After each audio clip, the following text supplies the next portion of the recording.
good afternoon. Welcome to Gulfstream today. It's another Chamber of Commerce day here in South Florida. Ron Nicoletti along with Katie Stazak. We got an exciting 8-race card today, Katie, and one of the reasons it's so exciting is because of the Rainbow Six. Wait till you see the carryover in here. Almost $392,000, so it should be well over $500,000 today. Remember, this is an 8-race card, so it's races 3 through 8. Not only that, we have a carryover in the Super High Five, which comes in our 8th and final race today. Over $6,600 in that pool. So lots of good fun later on in the card.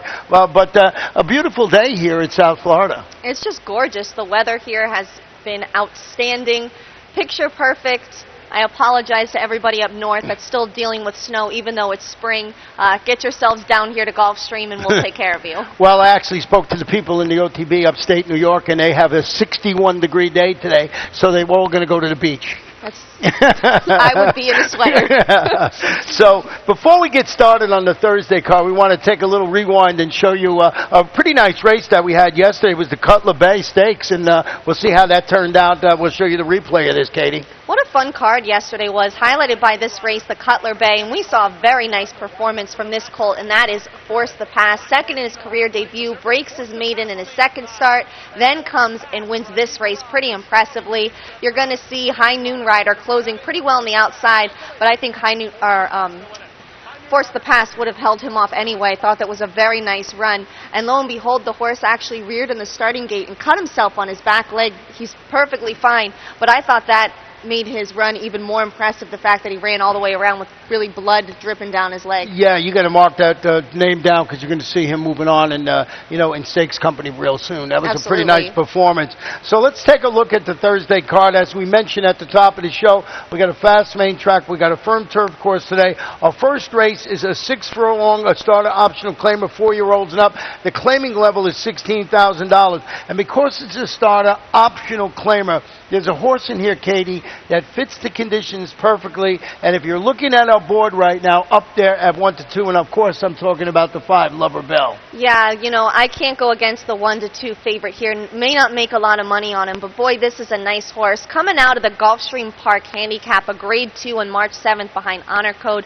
That was just a touch out of his league, and it wasn't even his ideal distance at a mile. He has 7 wins at this 6-furlong distance, and one of the very top horses at this level. Won the Claiming Crown Express Stakes here on opening day of the championship meet. Hard to believe that was already 4 months ago. But before the Gulfstream Park Handicap, he was on a 3-race win streak, capped by an easy 3 3/4 length victory at this level and distance on February 1st. He is unquestionably the horse to beat. He's the horse to beat in here. He certainly was tilting windmills in that last start. I thought it was really tough for him. I guess they wanted to take a shot, but boy, as I mentioned, fits these optional claiming conditions perfectly today. Horse I used on my ticket who's 15 to 1 on the morning line, and it's owned by a buddy of mine, Bill Chatine. This one is horse's number 4, Prague, now in the Joe Orsino bar. This is a gelded son of Chapel Royal, making his first start. He won 3 or 4 sprints during his fall campaign at Finger Lakes. So Finger Lakes, of course, not on the par of racing down here. But what I like, this 4-year-old may have tipped his hand. Look at that workout he has. 5 furlongs over this track in 59 and 4. So I thought I'd throw him on the ticket today and see how he does in there, Prague, in Joe Orsino's barn. So maybe we'll get a little bit of a price in there, but I could understand the 15-1 on the morning line because of Lover Bell, maybe for the exacta. Well, if you're watching at home, you should pay attention to that 15 to 1 shot from Ron, because yesterday his 15 to 1 Black Martino stayed on for 3rd in the Cutler Bay Stakes. I thought that was pretty nice for those odds. I put the 2 Trini Hart in 2nd in this race. He's making his first start off the claim for trainer Marcus Vitale, 19% in that category. Coming out of a race at the $16,000 level, he romped by 6 1/4 lengths that day. He's posted 82 buyers in each of his last 2 starts. He is stakes place. He should benefit from a nice stalking trip in here behind the speed, but I do think Lover Bill will get the jump on him. Yeah, I mean, it's really hard to go against Lover Bill, but that's what horse racing is all about. You got to run him. So maybe one of these other horses we mentioned will jump up and turn the tables on him, but we're both expecting Lover Bill to win it. So let's go to the second race. This one's 5 furlongs on the turf. It's an allowance optional claimer. Fillies and mares, 4-year-olds and upward. And we both have the number 7 Zendaya. And And Zendaya, really classy horse. Yeah, we're going to take a look back at her last start. She has not run since October, but boy, that was a nice run from Zendaya coming out of the Grade 3 Autumn Miss Stakes. She's going to get caught late here and this race, but she's going to be cutting back in distance today. I think this race was a touch long for her. But you know who catches her? That's Lexi Liu, winner of the Queen's Plate, the prestigious Queen's Plate up at Woodbine, who was also second in the Grade 1 Hollywood Derby to Kentucky Derby champion California Chrome. The horse that was second, Diversey Harbor, came right back to win a Grade 2. So that race was nothing to scoff at. She's been in very good company. And prior to that race and that stakes placing, she won 2 in a row at Saratoga. Yeah, you know, Christophe Clement is the trainer. He's 23% with the 61 to 180-day freshening. So this horse, I don't have any problem coming off this little bit of a layoff. Edgar Zayas named, and certainly is a classy daughter that more than ready. We both had the 6 and second Pedal Princess. This one who does her best running from off the pace will try and make it 2 in a row. She shipped in from Laurel to defeat $25,000 optional claimers here on January 31st. Alan Goldberg just having a fantastic meet with the amount of starters that he ran at this meet. Gabriel Sayers atop this daughter of Empire Maker. Yeah, you have to like this one. And that win, she came off of a 4-month layoff, so you should expect her to be even better. Second start off of that freshening. 2 runners from that race came back to win their next starts. And like you mentioned, the Alan Goldberg barn, so hot right now, winning at a 33% clip. And they've won with 3 of their last 4 starters, including Force the Pass yesterday. Force the Pass yesterday. 2 Lemon Point, a little bit of a head scratcher in here. Stakes place went in the Bill Mott barn, but that was back during 2014. Now back under his tutelage after falling in that race and being vanned off. That was in the Cellar Shiraz. It was at Gulfstream Park West October. It's a daughter of Lemon Drop Kick, but working strongly for the return. So I'm thinking this horse is back and ready to run, back in the Bill Mott barn, and looks like it's okay since that fall in the Cellar Shiraz. Completely agree with everything you've said there. I have her on the ticket as well for all of those reasons. That unfortunate incident in the Cellar Shiraz, thankfully she's okay. Love the looks of the works. And she's proven over this turf course. I went back to a race here as a 2-year-old. She narrowly was beaten in the Juvenile Filly Turf Stakes here. And then she won an allowance over a filly named Room Service, who went on to win 2 Grade 1 races. Yeah, so I mean, and I just, went to the Bill White barn and then had that problem there, but that one back in the Bill Mott barn. But Bill White, an excellent trainer. So this horse, an interesting horse in here. If he's back to that old form like you were talking about, he could be the sneaky in there, but boy, she's going to have her running shoes on to beat Zendaya. Third race today is a 6-furlong claimer. These are fillies and mares, 4-year-olds and up, $6,250. We'll have 8 runners go to the post, and we have our exacta flip-flop here. I went with the 7, Arnhem, and you went with the number 1, Double Desert, who scratched out of yesterday to run today. That's partly why I went with her, and this race also begins the Rainbow 6, so right. Adjusted, so make sure you get your tickets in for the Rainbow 6 and race number 3 for that awesome jackpot pool. It should be pretty big today. Double Desert, not overly thrilled with the inside post here, but she's got the class at this level to overcome it. She was second in her last start on March 17th at the $8,000 level. She angled out at the quarter pole and was gaining on the leader all the way to the wire, only beaten 3/4 of a length. That was her first start for trainer Tamara Levy. I'm sure Levy knows her a bit better now, and she does well with these kinds of horses. She has finished in the money in 9 straight starts at this level. The 3 off-the-board efforts in their interim came in allowance races where she's probably taking a good step up. Yeah, and Tammy Levy's got the Edgar Prado in the saddle today. But I went to the outside horse in here. Well, not all the way outside, next to the outside. That went on him. And this one moved to the Marcus Vitale barn via the claim after breaking. You look at that last race, he broke a step slow. He finished 4th, was at this same level in distance. Marcus Vitale been having a good meet all since Gulfstream Park West with new claims. He's about 19%. Jose Caraballo, I love saying that name, on the winner of 2 of 4 races at this distance. And what about Jose Caraballo riding right now? He is on such a roll. Came in yesterday, had 1 mount in the first race. Miss Katie Cat comes off easy 3-length victory, wire to wire. He's really been hot since he won the Grade 3 Palm Beach Stakes with Ed Campari. It really just set him off, I think, and he's going to be staying here for the summer, so we're looking forward to having him. Well, that's good. Jose will be in, and I get a chance to say Caraballo all summer long, it looks like. Number 2, Solitary, stepping up versus multiple winners. Rallied to defeat these non-winners winners of 3 lifetime competition at the distance. Milt Wolfson, Leandro Conclave is going for 2 in a row. Looks like a horse that can grab a share. Completely agree. She had excuses in the 2 previous starts when she tried Allowance Company and then again when she was coming off of a 5-month layoff. So she's going to be facing Open Company today after facing non-winners of 3, but I think she's very live.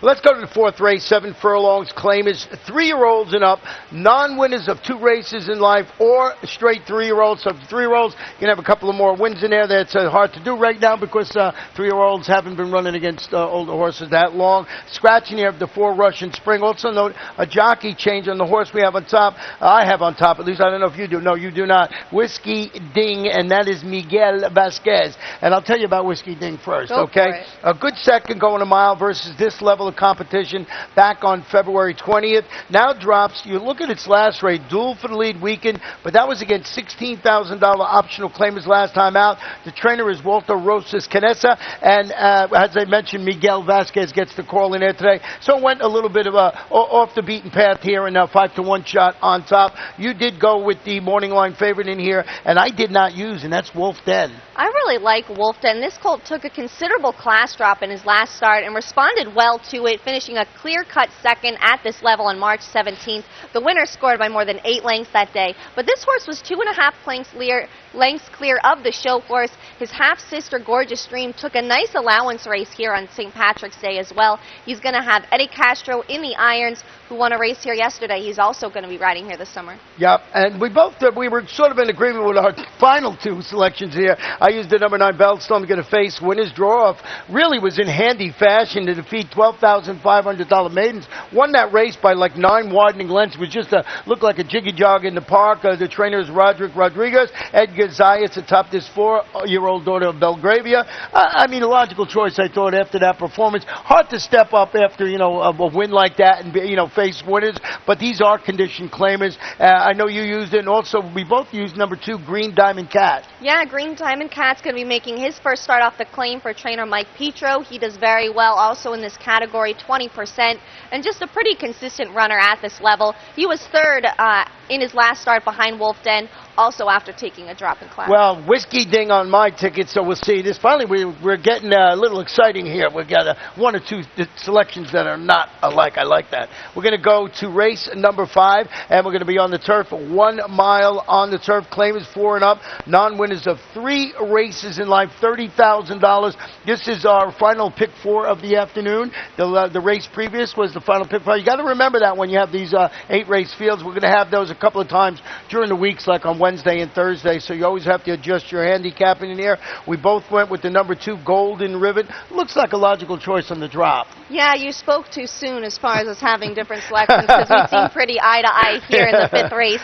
I think this gelding can give trainer Michael Pino his first win of the meet. He's posted very strong buyers of 79 and 81 in his last 2 starts, and that 81 is the highest last-out buyer of this figure.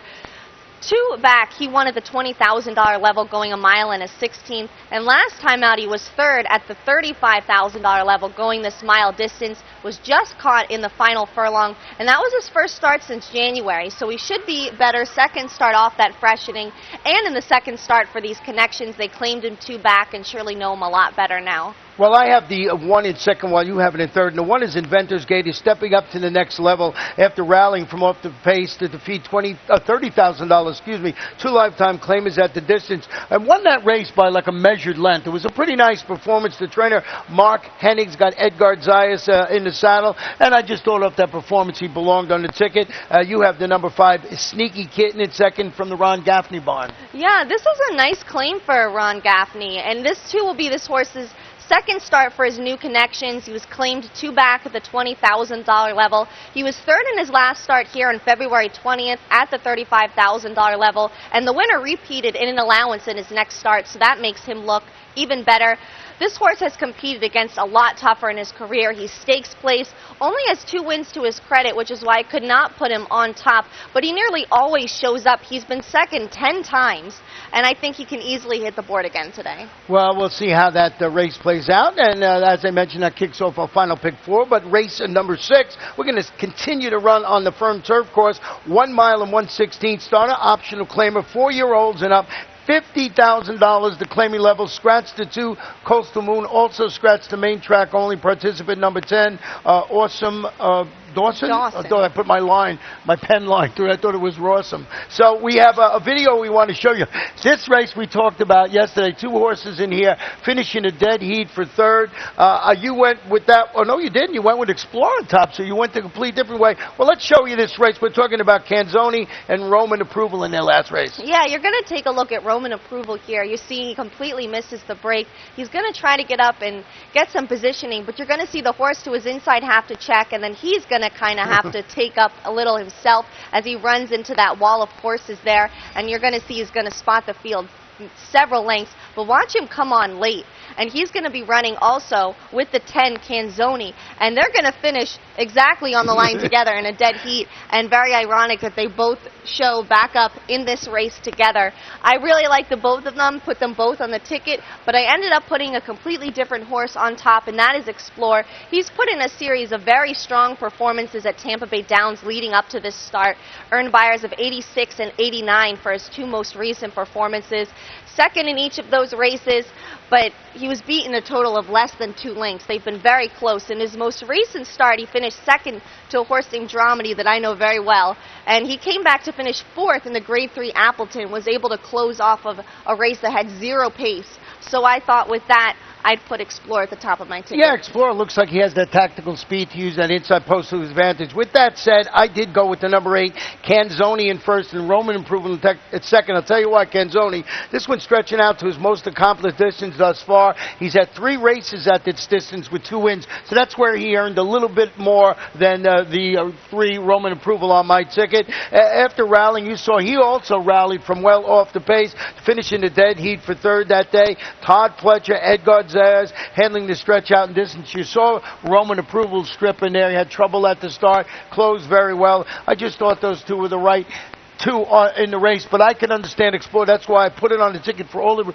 reasons you mentioned, who might end up sitting a perfect trip in here, because it looks like the 2 that I put in first and second need to have some kind of pace to run at. Yeah, though I am a little surprised that you don't have Roman Approval on top, because I literally wrote this down. This is an angle that Ronnie loves, the only 4-time winner in the field. Well, I do, but I was just enamored with I like the fact that this one likes the distance better. But I'm getting an exacta box in there. Absolutely. Well, actually a trifecta box, because I'm not leaving Katie's 1 off the ticket either, who I had in third. Let's go to race number 7, 5 furlongs, turf allowance, fillies and mares, 3-year-olds and up. And this one, very nice race in here. And we have 1 scratch in here of the number 6, Fiesta Rose. And I went with the number 7, Perpetual Novena. Sort of a little bit of a hunch play on Easter Sunday week, I guess, with the name. And why did you pick her? You know, I really looked at this race and thought that there were a lot of different ways you could go. I looked at it for a while, and of course, we end up thinking the same exact way, so maybe it's not as deep as I thought. I went with Perpetual Novena. 2 career best efforts came on the grass, so she should appreciate returning to that surface today. She finished third behind 2 pretty nice fillies in her last turf start. Spanish Pipe Dream, who ran at Royal Ascot and also came back off of that race to win a stake. Right. And also Katie's Kiss, who was stakes place.